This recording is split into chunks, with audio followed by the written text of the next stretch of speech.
Hello दोस्तों, आपका ये दोस्त आप लोगों का स्वागत करता है आपके अपने इस यूट्यूब चैनल में। तो दोस्तों, आज का लेक्चर स्टार्ट करने के पहले कुछ बातें मैं आप लोगों से शेयर करना चाहता हूँ।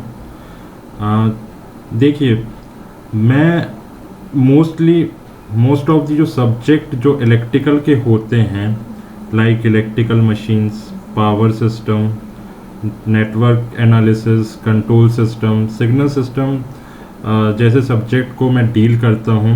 और मेरी ये कोशिश रहती है कि मैं ऐसे ऐसे टॉपिक लेके आऊँ ताकि आपके जो एग्ज़ामिनेशंस में जो कॉमन जो क्वेश्चंस बनते हैं, जो कॉमन टॉपिक रहता है, चाहे वो इलेक्ट्रॉनिक्स ब्रांच की बात कर लिया जाए, या फिर इंस्ट्रूमेंटेशन ब्रांच की बात करें, या फिर आप अपने इलेक्ट्रिकल की बात करें, तो तीनों ब्रांच में कॉमन टॉपिक को मैं लेके आता हूँ।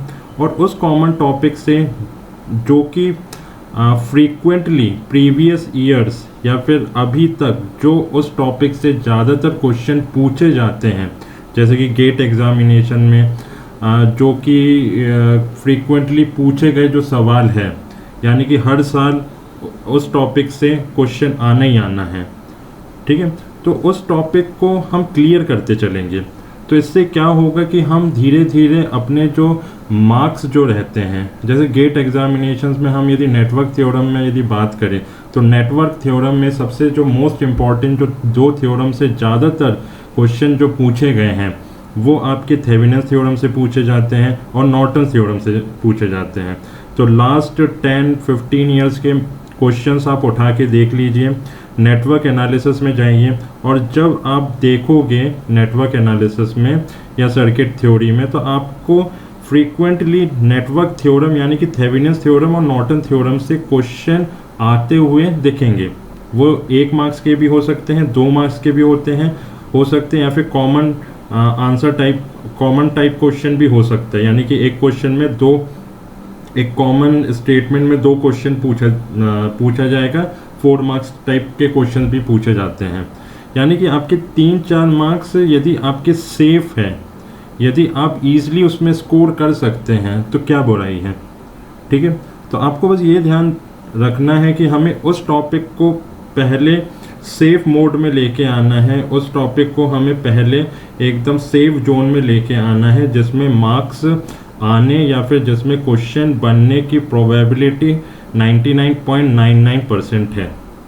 तो चलिए फ्रेंड्स, आज की क्लास स्टार्ट करते हैं। तो गाइस, मैं आज नेटवर्क थ्योरम लेके आया हूँ। तो नेटवर्क थ्योरम में देखिए, कोई भी सर्किट को एनालिसिस करने के लिए या फिर नेटवर्क एनालिसिस करने के लिए हम मेथड यूज़ करते हैं।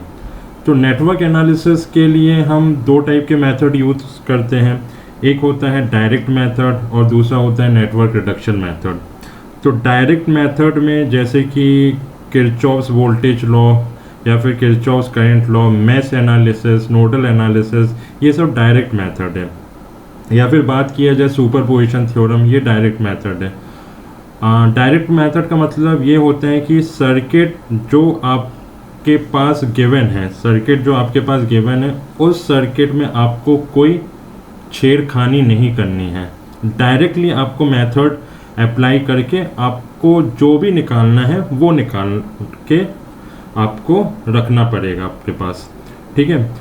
चाहे वो एक्सपेरिमेंट में हो, चाहे थ्योरी में है, जो भी हो, ठीक है। तो डायरेक्ट मेथड में आपको डायरेक्टली सर्किट को देख के आपको मेथड अप्लाई करके सॉल्व करके आपको करंट वोल्टेज जो भी निकालना है किसी के भी अक्रॉस, तो आप वो निकाल के ईजिली बता सकते हैं। मगर दूसरा एक मेथड होता है नेटवर्क रिडक्शन मेथड।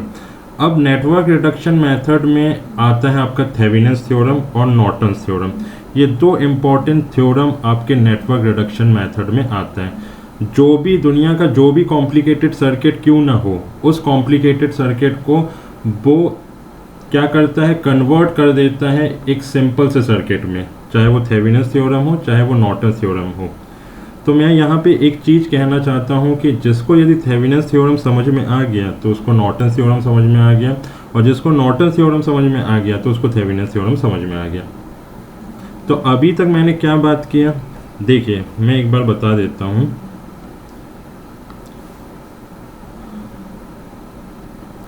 सर्किट को एनालिसिस करने के लिए, सर्किट को एनालिसिस करने के लिए दो मेथड होते हैं, ठीक है।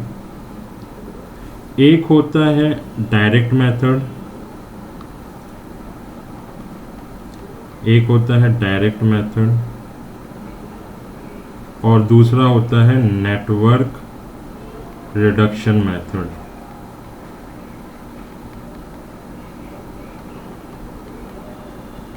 डायरेक्ट मेथड मैंने समझाया, जो सर्किट आपको दिया जाएगा वही सर्किट में आपको मेथड अप्लाई करके वोल्टेज करंट की वैल्यू निकाल के आपको बताना है।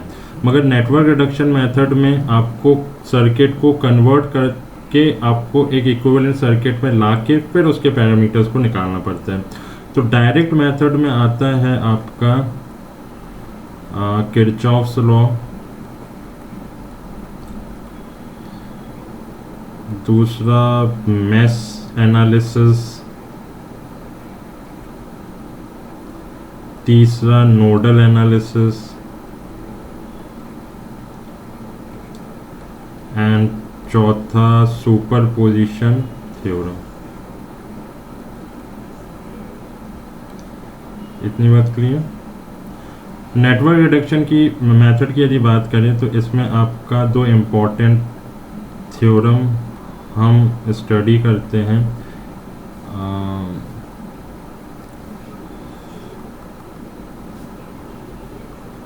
थेवेनिन्स थ्योरम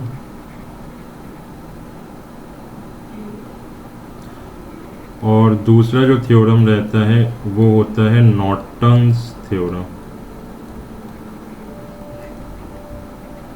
और यदि गेट एग्जामिनेशंस की बात करें तो ये दोनों थ्योरम आपके बहुत इम्पोर्टेंट हैं।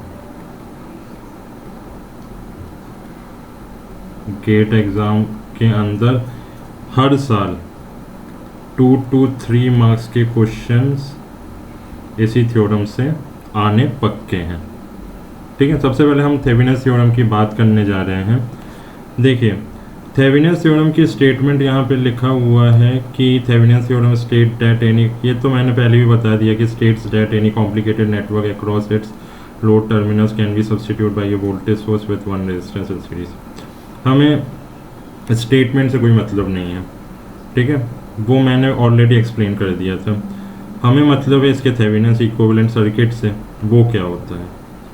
तो देखो गाइस, थेवेनिन्स इक्विवेलेंट सर्किट जो होता है वो कुछ इस टाइप से रिप्रेजेंट होता है, ये होता है, ठीक है। ये वोल्टेज सोर्स दिया हुआ है तो ये थेवेनिन्स वोल्टेज होगा, और ये आरटीएच दिया है, और ये लोड रेजिस्टेंस दिया है, और इसमें से जो करंट फ्लो होगा उसको हम थेवेनिन्स करंट कहेंगे। सिंपल केवीएल लगाओगे तो आईटीएच की वैल्यू क्या होगी, VTH upon RTH plus RL, ठीक है। इतनी बात क्लियर। देखो सबसे पहली चीज़ तो ये कि आरएल क्या होता है। आरएल का मतलब होता है लोड रेजिस्टेंस। ये आपको फाइंड आउट नहीं करना रहता है, लोड रेजिस्टेंस आपके सर्किट में गिवन होगा, ठीक है। जैसे कि क्वेश्चन में पूछा जाए कि find the voltage across the 2 ohm resistance, find the current flow through the 2 ohm resistance, तो जिस रेजिस्टेंस के अक्रॉस और जिस रेजिस्टेंस के थ्रू यदि करंट निकालने या फिर वोल्टेज निकालने के लिए बोला जाए तो वो रेजिस्टेंस आपका लोड रेजिस्टेंस कहलाता है। ये आपका गिवन रहता है ऑलरेडी, ये आपका क्वेश्चन में गिवन रहता है, ठीक है। इतनी बात क्लियर। नाउ नेक्स्ट यदि हम थेवेनिन्स वोल्टेज की बात करें, ये आपका थेवेनिन्स वोल्टेज हो गया, जिसको हम ओपन सर्किट वोल्टेज भी कहते हैं, जिसको हम ओपन सर्किट वोल्टेज भी कहते हैं। देखिए इसमें क्या करते हैं, सबसे पहला जो स्टेप रहता है इसमें लोड रेजिस्टेंस को रिमूव कर देते हैं। जो भी क्वेश्चन में यदि लोड रेजिस्टेंस जो भी रहेगा उसको हम रिमूव कर देते हैं और देन हम वोल्टेज निकालते हैं, find the voltage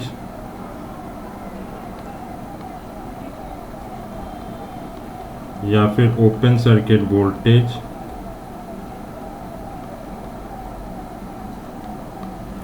across the terminal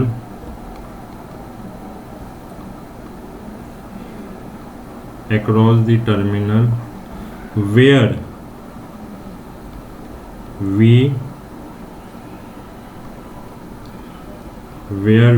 removed the load.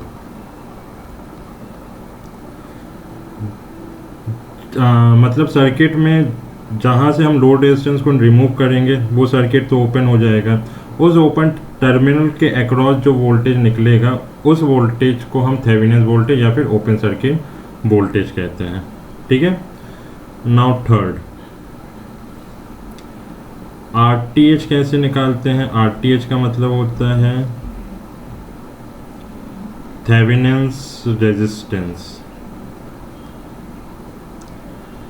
तो देखो थेवेनिन्स रेजिस्टेंस निकालते टाइम में भी हम क्या करते हैं, अगेन आरएल का मतलब लोड रेजिस्टेंस है, ठीक है, अगेन आरएल को रिमूव कर देते हैं और इसमें हम जो भी आइडियल वोल्टेज सोर्स रहता है, जो भी आइडियल वोल्टेज सोर्स रहता है और आइडियल करंट सोर्स रहता है, आइडियल वोल्टेज सोर्स रहेगा तो उसको हम replaced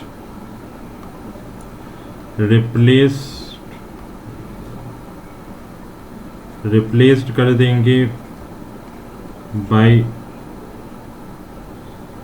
their internal impedance.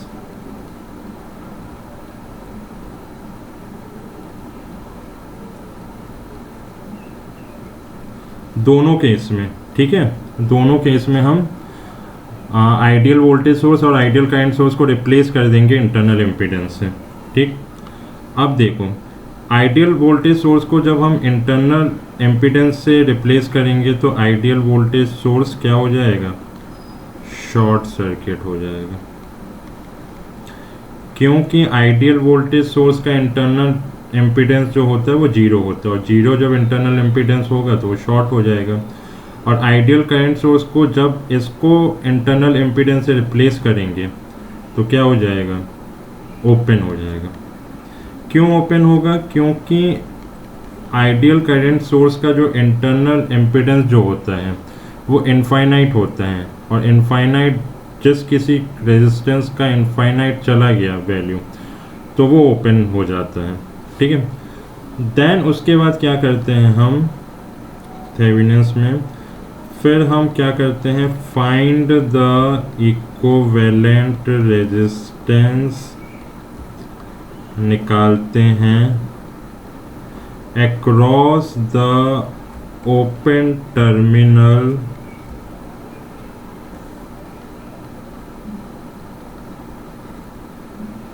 Where we removed the load।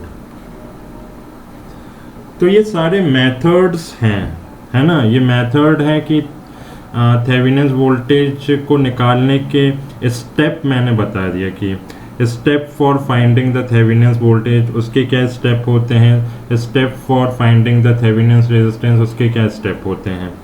ठीक है, तो VTH मैंने बता दिया कि कैसे निकाला जाता है, RTH मैंने बता दिया कैसे निकाला जाता है, RL गिवन रहता है तो आप ITH you can easily find out the value of ITH, है ना, with the help of open Thevenin's voltage, Thevenin's resistance and load resistance. ये इक्वेशन होती है ITH निकालने की। ये तो सब थ्योरेटिकल कहानी हो गई है। अब मुद्दे की बात में आते हैं, हमें तो वहाँ पे भैया क्वेश्चन को क्रैक करना है, ठीक है, हमें आंसर ले आना है। ठीक, तो देखिए एग्जामिनेशन में गेट के अंदर किस टाइप के क्वेश्चन पूछे जाते हैं, बहुत ही इजी क्वेश्चन पूछे जाते हैं। ठीक है, आपको पता है, यदि थेवेनिन्स के बारे में नॉलेज है और उनके पैरामीटर्स यदि आपको निकालने आते हैं तो आप इजीली निकाल सकते हो। चलिए देखते हैं कि किस टाइप के क्वेश्चंस पूछे जाते हैं गेट के अंदर। देखो जैसे कि मैंने ये क्वेश्चन आपके सामने लाया हूँ, ये the Thevenin's equivalent voltage in V rounded off to 2 decimal of the network shown below. इस टाइप के क्वेश्चंस में 1-2 मिनट से ज़्यादा टाइम नहीं लगाने का। ठीक है, देखिए यहाँ पे ये आपका मतलब रिसेंटली जो करंट ईयर में पूछा गया क्वेश्चन है, 1 मार्क्स में आया था।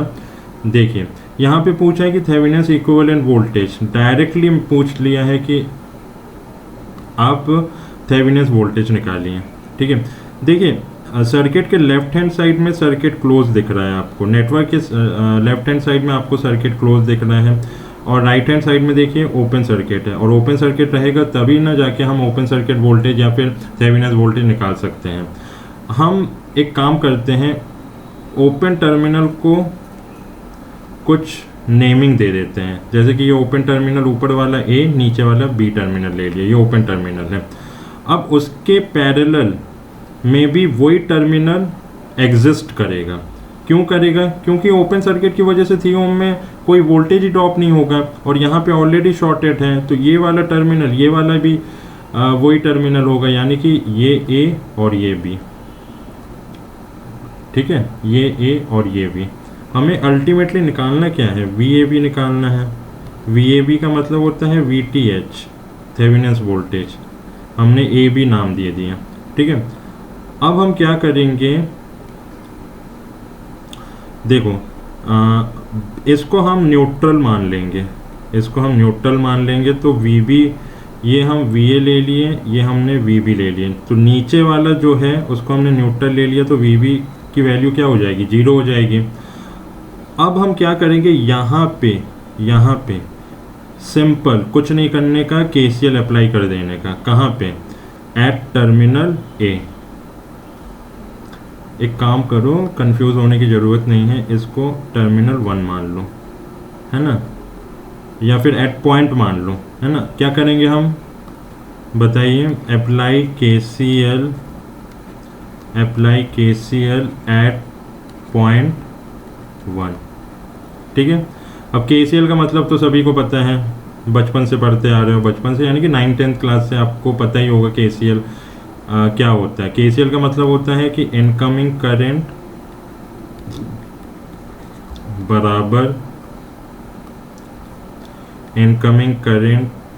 बराबर क्या होता है? Outgoing current. इतनी बात क्लियर? Outgoing current. ठीक है, ये मैं स्टेप बता दे रहा हूँ। एग्ज़ाम में तो तुरंत आपको देख के क्लिक करके तुरंत आंसर निकालना है। ठीक है, अब देखो इस वाले पॉइंट में यदि हम KCL लगाएंगे पॉइंट 1 में, तो इनकमिंग करंट क्या है? 5 एम्पियर है। इनकमिंग करंट क्या है? 5 एम्पियर है। आउटगोइंग करंट क्या है? पॉइंट 1 का आउटगोइंग करंट हमें पता ही नहीं है। चलो कोई बात नहीं, हम ले लेते हैं, ये I2 ले लिया और ये ले लिया I3। आउटगोइंग करंट हमने ले लिया I2 प्लस I3। अब देखो I3 की वैल्यू क्या होगी? ओपन सर्किट की वजह से I3 की वैल्यू 0 हो जाएगी, तो 5 एम्पियर इक्वल्स टू I2 होगा। अब I2 क्या है? I2 कैसे निकालते हैं? Initial voltage minus final voltage. अब देखिए इस रेजिस्टेंस के अक्रॉस 4 वोल्टेज सोर्स है, तो ये वाला जो पॉइंट का जो वोल्टेज होगा वो 4 वोल्ट होगा। तो initial voltage minus final voltage यानी कि 5 ampere equals to initial voltage जहाँ से जहाँ करंट जा रहा है from 1 point to another point, तो उसको कहते हैं initial voltage minus final voltage divided by 2 ohm. तो अल्टीमेटली VA की वैल्यू क्या आएगा? 14 वोल्टेज, है ना। तो VAB क्या आएगा? VAB क्या आएगा आपका? VA minus VB। तो VA की वैल्यू क्या आया? 14 वोल्टेज, और नीचे हमने न्यूट्रल कंसीडर कर लिया था, ग्राउंडेड कंसीडर कर लिया था, तो 0 होगा। तो आपका आंसर क्या आएगा, 14 वोल्टेज आंसर आएगा। ठीक है, इस टाइप से आपको सॉल्व करना रहता है। ठीक है, डायरेक्टली सर्किट गिवन था, आपको सिर्फ और सिर्फ ओपन सर्किट वोल्टेज निकालने के लिए बोला गया था। ठीक, चलिए और क्वेश्चंस देखते हैं। देखिए जैसे कि ये वाला क्वेश्चन आया है, ठीक है, ये वाला क्वेश्चन जो आया है ये आपका गेट 2017 में पूछा गया था। ठीक, देखो मैंने प्रोसेस बता दिया है कि कैसे करके निकालना है। ठीक है, और कैसे करके निकालना हो, कैसे करके ओपन सर्किट वोल्टेज निकाला जाता है, थेवेनिन वोल्टेज सर्किट यदि गिवन है ऑलरेडी। तो आप इसको ट्राई करिए। और एक हिंट मैं दे देता हूँ आपको, इसमें केसीएल ना यूज़ करते हुए आप एक काम करेंगे, इसमें सोर्स ट्रांसफॉर्मेशन का यूज़ करके, यहाँ पे आप सोर्स ट्रांसफॉर्मेशन का यूज़ करके केवीएल लगा के आप वीएवी की वैल्यू या फिर थेवेनिन वोल्टेज की वैल्यू निकाल के आप बताएंगे। ठीक है, ये मैं आपको खुद से ट्राई करने के लिए दे रहा हूँ। ठीक है, तो ये आप खुद से ट्राई करिए, कोशिश करिए। तो क्या होता है कि आपको खुद पता चलता है कि आपको कितना समझ में आया या फिर आपका सर्किट में कमांड कितना है। जब तक आप खुद से ट्राई नहीं करोगे या फिर क्या होती है चीज़ें कि पकी पकाई चीज़ें ना ज़्यादा दिन नहीं चलती हैं। तो मैं बताते जाऊंगा, आप लोगों को समझ में आता जाएगा। ठीक है, तो आपको बहुत अच्छा लगेगा। मगर कॉन्फिडेंस बिल्डअप कहाँ से होता है, जब आप अनसॉल्व्ड क्वेश्चंस को ट्राई करके खुद से करने की या फिर खुद से आंसर निकालने की कोशिश करते हो, तब जाके आपका कॉन्फिडेंस बिल्डअप होता है। तो वो कॉन्फिडेंस आप अपने अंदर का जगाइए अनसॉल्व्ड क्वेश्चन करके। ठीक है, चलिए नेक्स्ट क्वेश्चन में चलते हैं। देखिए यहाँ पे ये वाला क्वेश्चन देखो, गेट 2009 में पूछा गया है। ठीक है, अब देखो यहाँ पे डायमंड शेप का ये सर्किट दिया हुआ है। यहाँ पे अगेन थेवेनिन रेजिस्टेंस निकालने के लिए बोला गया है। तो देखो मैंने क्या बताया था कि थेवेनिन रेजिस्टेंस निकालते टाइम क्या करते हैं हम, थेवेनिन रेजिस्टेंस निकालते टाइम क्या करते हैं, आइडियल वोल्टेज सोर्स को हम इंटरनल इम्पीडेंस से रिप्लेस कर देते हैं। और यहाँ पे देखो, यहाँ पे आइडियल वोल्टेज सोर्स क्या दिया हुआ है, यहाँ पे आइडियल वोल्टेज सोर्स दिया है 5 वोल्ट। सर्किट को मैं एक बार बना लेता हूँ यहाँ पे नीचे, ताकि आप लोगों को क्लियर दिखे। देखो सर्किट कुछ इस टाइप से है, प्लस माइनस 5 वोल्ट और ये 2 किलो ओम और ये 2 किलो ओम।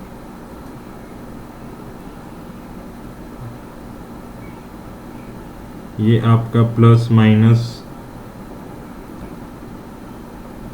इस टाइप से, ये 1 किलो। ठीक है, यहाँ पे ये 2 किलो, ठीक, ये 2 किलो।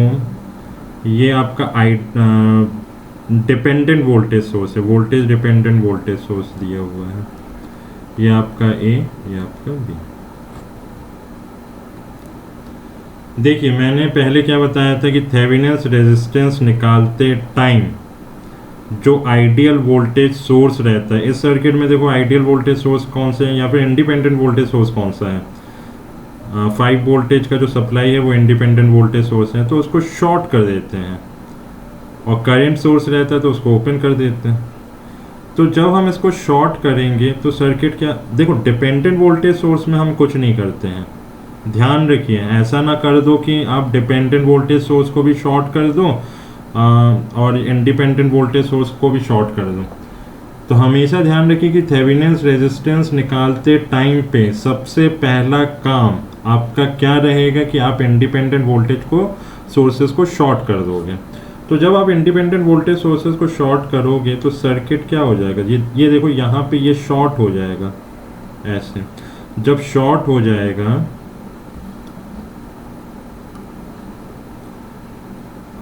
तो सर्किट कैसा बनेगा, इस टाइप से बनेगा सर्किट।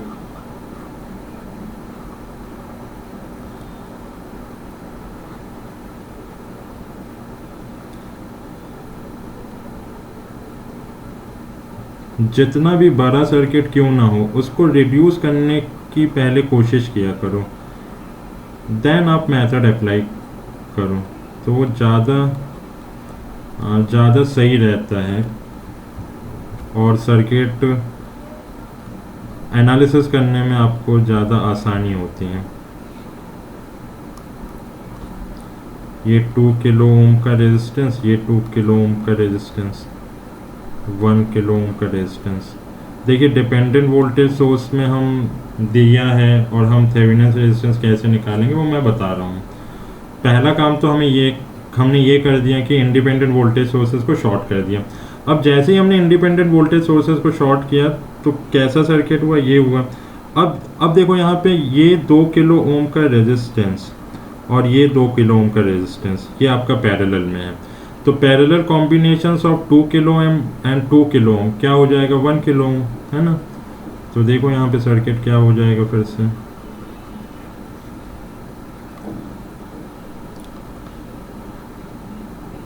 सर्किट आपका ऐसा कुछ बनेगा।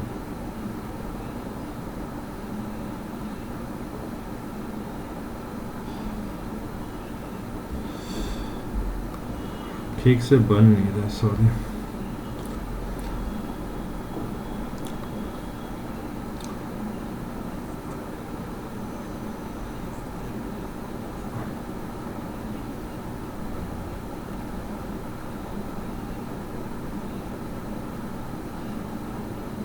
Plus minus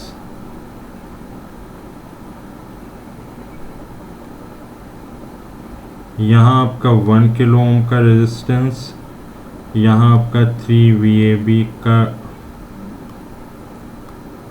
voltage dependent source, again ये 1 किलो ओम का रेजिस्टेंस और ये आपका टर्मिनल A टर्मिनल B। देखिए जब भी आपका वोल्टेज डिपेंडेंट सोर्स गिवन है सर्किट में और आपको थेवेनिन रेजिस्टेंस निकालने के लिए पूछा जाए तो आप क्या करोगे, वोल्टेज टेस्ट मेथड का यूज़ करोगे। क्या करोगे, वोल्टेज टेस्ट मेथड का यूज़ करोगे। तो जैसे ही आप वोल्टेज टेस्ट मेथड का यूज़ कैसे करते मैं बताता हूँ। देखिए वोल्टेज टेस्ट मेथड का यूज़ ऐसे होगा कि आप जहाँ पे ओपन टर्मिनल है उस टर्मिनल में आप एक वोल्टेज सोर्स कनेक्ट कर दोगे। 1 वोल्ट का एक सोर्स कनेक्ट कर दिया हमने, इतनी बात क्लियर। 1 वोल्ट का हमने सोर्स कनेक्ट कर दिया। देखो यहाँ पे ध्यान देने वाली बात है कि वोल्टेज टेस्ट मेथड में वोल्टेज सोर्स जो रहता है वो 1 volt 2 volt 3 volt even 1000 volt का भी सोर्स आप कनेक्ट कर सकते हो, आंसर में कोई फ़र्क नहीं आएगा। अल्टीमेटली आंसर आपका जो आना है वही आना है, ठीक है। अब ये 1 वोल्टेज सोर्स का हमने सोर्स कनेक्ट कर दिया ओपन टर्मिनल्स में, तो वो क्लोज हो गया और यहाँ से जो करंट फ्लो होगा उसको हमने I ले लिया। अब देखो अब जो थेवेनिन रेजिस्टेंस जो निकलेगा वो कैसे निकलेगा, 1 voltage source divided by I, ठीक है। अब यहाँ पे देखिए ये क्या है, ये VAB है, ठीक है। VAB है तो ये क्या हो जाएगा, ये डिपेंडेंट वोल्टेज सोर्स क्या हो जाएगा, 3 वोल्ट हो जाएगा। क्यों हो जाएगा, क्योंकि VAB तो 1 वोल्ट हो गया है, 3 वोल्ट हो जाएगा। आ रही बात समझ में, 3 वोल्ट हो जाएगा। अब हम सर्किट बनाते हैं।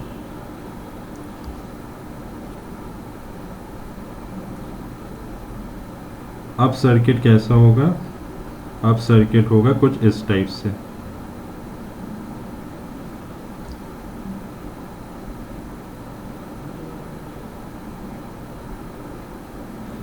ये again 1 kilo ohm, 1 kilo ohm का रेजिस्टेंस, ये 3 वोल्टेज हो गया। 1 वोल्टेज सोर्स कनेक्ट करने से वो 3 वोल्टेज हो गया और ये 1 वोल्टेज सोर्स तो हमने लिया ही था, ये I है, ठीक है। अब देखिए अब एक काम करते हैं, यहाँ से एक करंट फ्लो करवा देते हैं, I1 करवा देते हैं, हमें तो I से मतलब है। तो लूप 1 में जब हम KVL लगाएंगे तो KVL की इक्वेशन क्या होगी, 1K I1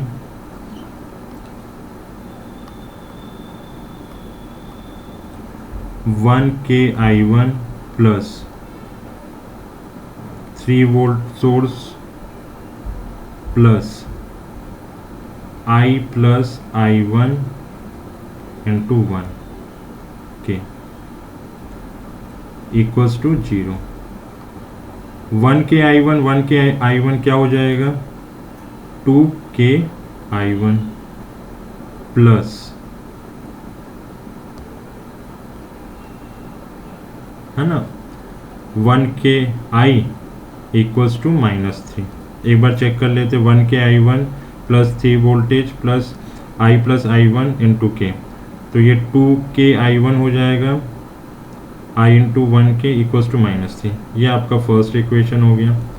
now second equation क्या होगा, -1 plus I plus I1 into 1K equals to 0।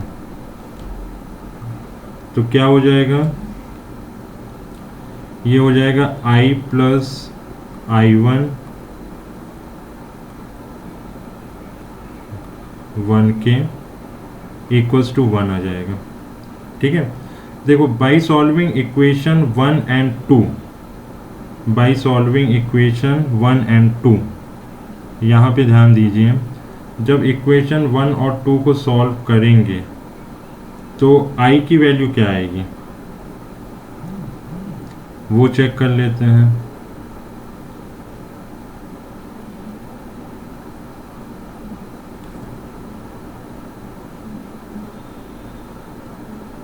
क्या होगा I की वैल्यू,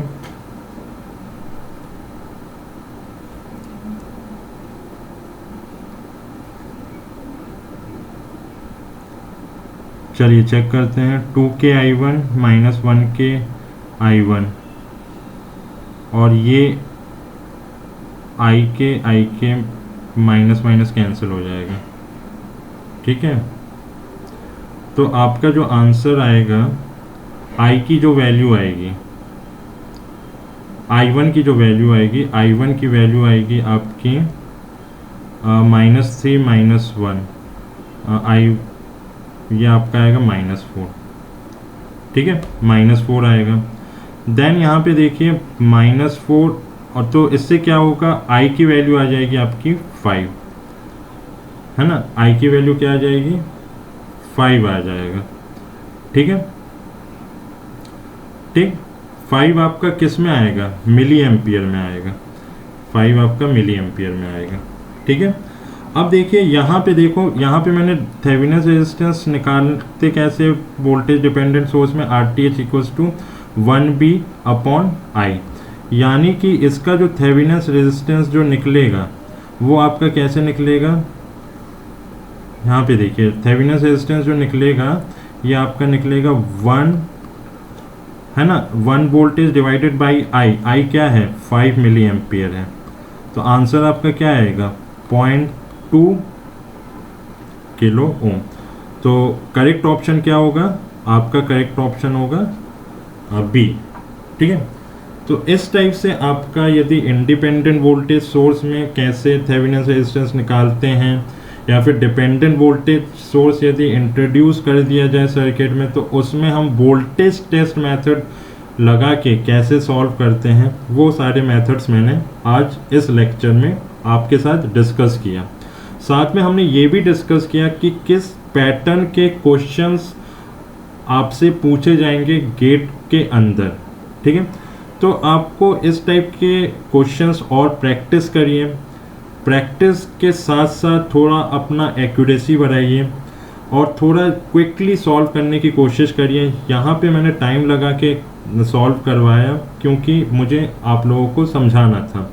ठीक है, मगर इतना टाइम नहीं लगना चाहिए जब आप एग्जामिनेशंस हॉल में या फिर जब आप एग्ज़ाम देने बैठे हो तो। ठीक, तो वो टाइम का जो मैनेजमेंट है, जो एक्यूरेसी है, वो कैसे आएगा, वो आपके प्रैक्टिस से आएगा। ठीक है, तो जितना आप प्रैक्टिस करेंगे, मेथड सबको समझ में आ जाता है, मगर जीतता वही है जो एक प्रॉपर वे में प्रैक्टिस करता है और क्वेश्चन को क्विकली टाइम के अंदर 1-2 मिनट में क्रैक कर देता है। तो वही आगे जाके एक अच्छा स्कोर कर पाता है और अपनी अच्छा एक रैंक लेके आ पाता है। ठीक, तो आई होप आपको थेवेनिन्स थ्योरम के बारे में थोड़ा बहुत समझ में आया होगा। उससे रिलेटेड गेट के अंदर कैसे क्वेश्चन पूछे जाते हैं उसके बारे में भी मैंने डिस्कस किया है।